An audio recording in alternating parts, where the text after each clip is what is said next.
Welcome back to episode 2 of the Surreal Cunt Life of Moladi Trindale. And we are here tonight to discuss an important topic that we feel like is very, very necessary to discuss. And the title of this video is going to be titled Self-Love. Well, self-love is basically about you loving yourself first, because I feel like if you can't love yourself, how in the hell you gonna love somebody else? So with that being said, let me tell you my personal experience with that. As growing up, you know, people trying to figure out who they are and what they want to do and whatever. But I was at a time where I didn't love myself, but I was still trying to find love, and it just never worked out for me. Like, never. Like, you know, it just never. And it's like, now that I sit back and realize and think to myself, like, hey, like, you have to love yourself. You have to embrace. You have to be confident with yourself before you try to go and, you know, find someone else. You know, I think a lot of people's problem, though, a lot of people these days, they're running from themselves.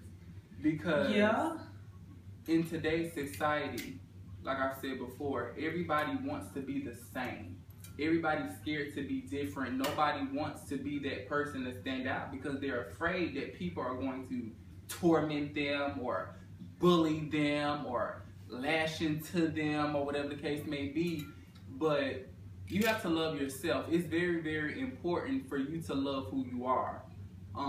Me personally, no, I'm not where I want to be. I see myself doing so many different things, and you know, I want to be a better person internally, but I love me and I love who I am. I love who I'm becoming. There was a time that I can honestly say that I was going through a bit of a situation because it was like, okay, I would be a boy for a season, and then the next season, I'd be a girl. And then the next season, I'd be a boy. And then the next season, I'd be a girl. Because I felt like, because society made it seem that way. Like I had to choose instead of just being me and who I am, which is both. I'm androgynous. And I agree to that because as, you know, coming up and telling you that you're gay, it's hard being gay. It's hard being gay in America. It is. But it's hard being gay and black in America. Then it's hard being gay and black and being a man in America. So, but you know, I say this and say that, but I just, right now, I love myself. Like, I do. Like, I have the perfect man. Like, I love him to death. And I just feel like he supports me with anything that I want to do. And I feel like now, you know, back then it was just like, oh, okay, well, I say I love myself, but I'm good. Like, I love myself. And self-love, this is the thing about self-love. Self-love is personal. It's like a personal connection with yourself because it has nothing to do with anybody else.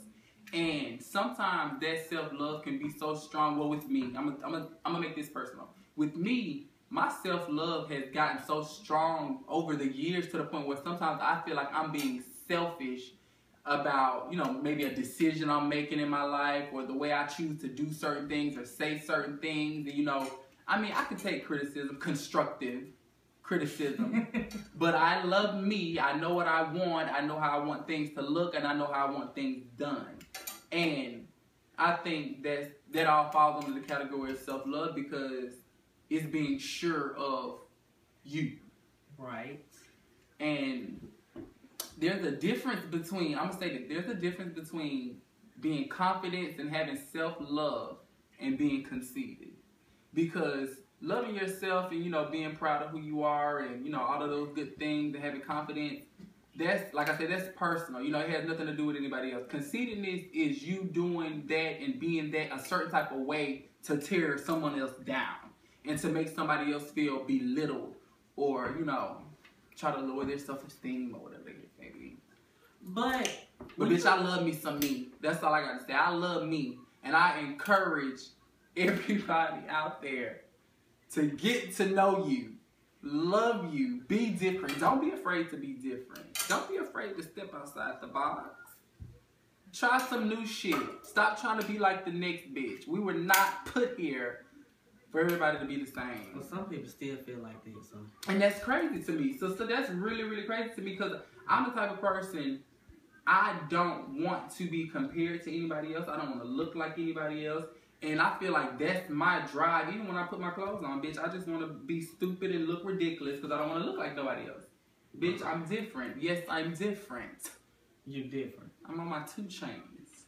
But you know, as coming up as a black gay male, you know, when I first started, I didn't know shit about hair and makeup, no eyebrows, no nothing. Bitch, when I first came out, I was wrong boots. I ain't even gonna lie, I was wrong too. I was wrong. Like, I was wrong. Horrible. Horrible. I just think I was a real girl. But I had self-love.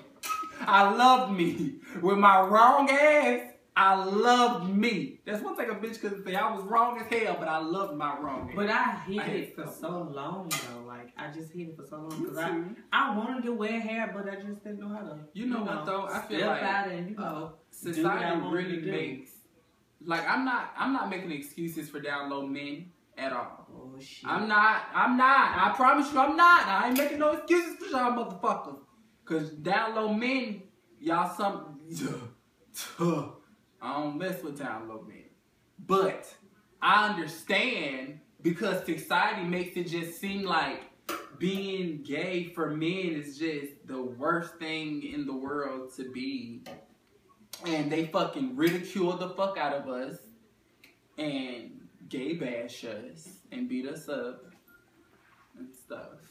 But you know, I can't front because I ain't never been gay bashed though. No, I ain't never did that one. They always knew who to try. I always had the boys to come ask me, you know, hook me up with your homegirl. You know, your homegirl. Where the hoes at? Right. Where the hoes at? But I think when you self-love, like, it's the most important thing in this whole gay world. You'll get so much understanding with just life in general. Like,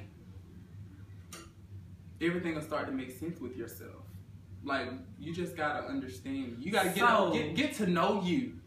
Get to know you. All right, listen. Okay, it's a little boy out there. I don't know who he is, but you know, what would you tell him if he comes to you right now and say, well, you know, I got this man or whatever, and I like him and he like me, but you know, he don't feel comfortable with himself, like, you know, like, in the whole, what would you tell him? I would tell that young man, listen, young man. Listen, young nigga. If you don't know about something, most likely that means you don't need to be engaging. Because when you don't know about something or when you're unsure about a situation and you're walking into it, it's kind of like a 50-50 chance of what you're going to get. You can get some good shit or you can get some bullshit. So I would tell him, definitely if he's young, I would tell him, hold off. And that's another thing for my kids, and we're going to tie this all into one walk. But my kids, my younger kids watching, listen, be young. Please be Live young. life. Live life, but be young. Quit being in a rush to grow up, because I promise you, when you hit 18, you would give everything in the damn world to be 15, 16 years old again. And I see so many 15, 16-year-olds, you know, out in the club, sneaking in the clubs, on Snapchat, smoking weed, getting drunker than a skunk. There might be pissy drunk. You know what? No. I started smoking. I don't smoke. I don't support smoking. But seriously, y'all, be young. Embrace your youth, because it's a lot harder being an adult than you think. Most definitely. Basically, the video was about self-love, and I feel like love yourself before you love anyone else. Because if you don't love yourself, it's just nothing there. Like, embrace yourself. No matter you're fat, skinny, tall, short, you're blind, you can't. If you don't feel like you the shit, ain't nobody else gonna feel like you the shit. And with that being said, this is episode 2 of the Surreal Cunt Life of Moladi, Duwart, and Trendale. But you know, I got to say one more thing. I'm so glad they found Samantha James. Miss Cookie, Cookie. Listen, I'm trying to get on one of your videos, girl. Holla at me. Not even Moladi.